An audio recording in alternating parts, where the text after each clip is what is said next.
Buenas alumnos del octavo grado, continuamos un poco con la clase de historia a través de este medio de manera virtual.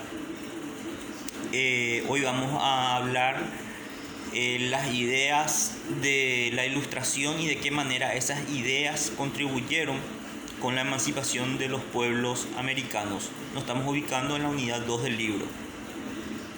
Bien, como habíamos visto en las primeras clases, en la unidad 1, durante el siglo XVII y el siglo XVIII, Europa tuvo un sistema de gobierno llamado el absolutismo, donde todo el poder se centraba en la figura del rey. Ese rey que era puesto en el trono, considerado de origen divino, no tenía límites en cuanto a su poder, y esto, cuando una persona no tiene límites, generalmente cae en el vicio del abuso del poder.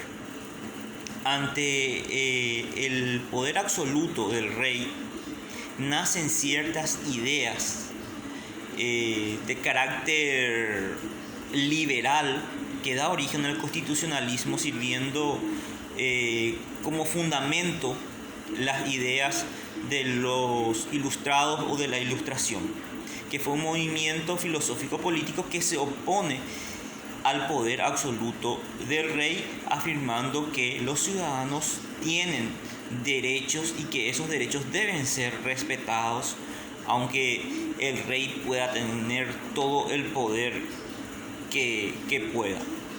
Entonces así aparecen los grandes representantes de la Ilustración, que encontramos a John Locke, inglés, que en su libro Teoría de los Gobiernos Civiles, él afirmaba que el hombre nace con ciertos derechos, como la vida, la libertad, y que ningún monarca puede negar esos derechos. Otro gran representante de la Ilustración fue el barón de Secondat, o conocido como Montesquieu, que en su libro El espíritu de las leyes decía que para que haya un buen gobierno, ese gobierno debe estar dividido en tres grandes poderes: el poder legislativo, que crea las leyes; el poder ejecutivo, que ejecuta las leyes; y el poder judicial, que aplica las leyes. Esto para evitar que todo el poder se centre en una persona llamada el rey. Luego encontramos también a Juan Jacobo Rousseau, que en su libro El contrato social, él afirmaba que tanto gobernantes como gobernados debían de firmar un contrato. Ese contrato le daba derecho a los ciudadanos a elegir qué tipo de gobiernos querían. Entonces, básicamente lo que nos enseña Rousseau es el voto, el sufragio, que el pueblo tiene derecho a elegir qué tipo de gobierno quiere, oponiéndose así al poder absoluto del rey. Estos fueron los tres grandes representantes de la Ilustración.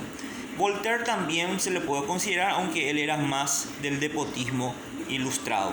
En otra clase yo le voy a hablar sobre el despotismo ilustrado, esta corriente que trató de atenuar el poder absoluto del rey, que cada vez se veía, menos influyente, o la gente también ya menos tolerante por los abusos que cometían los reyes. Estas ideas de la Ilustración eran llevadas a través de los enciclopedistas como D'Alembert, Diderot y otros hombres que impulsaron estas ideas de los ilustrados, que poco a poco fue calcomiendo el régimen absolutista de los reyes.